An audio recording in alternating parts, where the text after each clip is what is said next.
Знакомьтесь, это Донна, жизнерадостная и игривая полукровка, которая не может похвастаться отменной родословной и медалями на выставках собак. Но для Андрея Андреева, около месяца назад вернувшегося из зоны конфликта на Донбассе, она и друг, и компаньон, и психолог. Пока пес смиренно ждал возвращения хозяина, ушедшего добровольцем на фронт, неправильное питание вызвало сильнейшую аллергическую реакцию. На фоне аллергии у Донны на лапах развилась грибковая инфекция, тело покрылось воспалениями. На первичное лечение Андрей потратил последние сбережения, но результат оказался кратковременным. Андрей без постоянной работы, без копейки в кармане и в глубокой депрессии. Казалось, продолжить лечение и помочь Донне нереально. Если бы не подруга семьи Анжела. Она разместила фотографии больного животного и призыв о помощи в Фейсбуке. Заработало сарафанное радио. Запись собрала почти 6500 перепостов. Неравнодушные одесситы смогли купить необходимые лекарства и запасы дорогостоящего диетического корма. Теперь собака идет на поправку, а вместе с ней ожил их хозяин.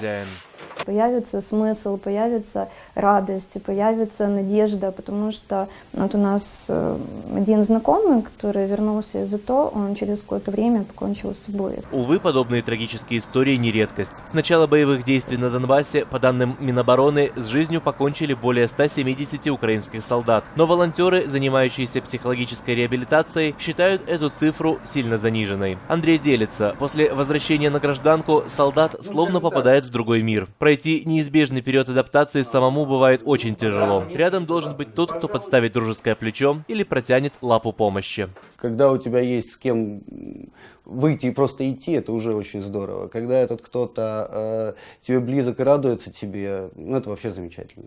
В свои 37 лет солдату пришлось начинать жизнь с чистого листа. На предыдущее место работы помощником нотариуса устроиться не получилось. Пришлось вспоминать профессию сантехника. С трудоустройством тоже помог четвероногий товарищ. Когда одесситы узнали о Донне и Андрее, то буквально засыпали мужчину заказами. Всеволод Ананьев, Вита Руссо, Настоящее время, Одесса.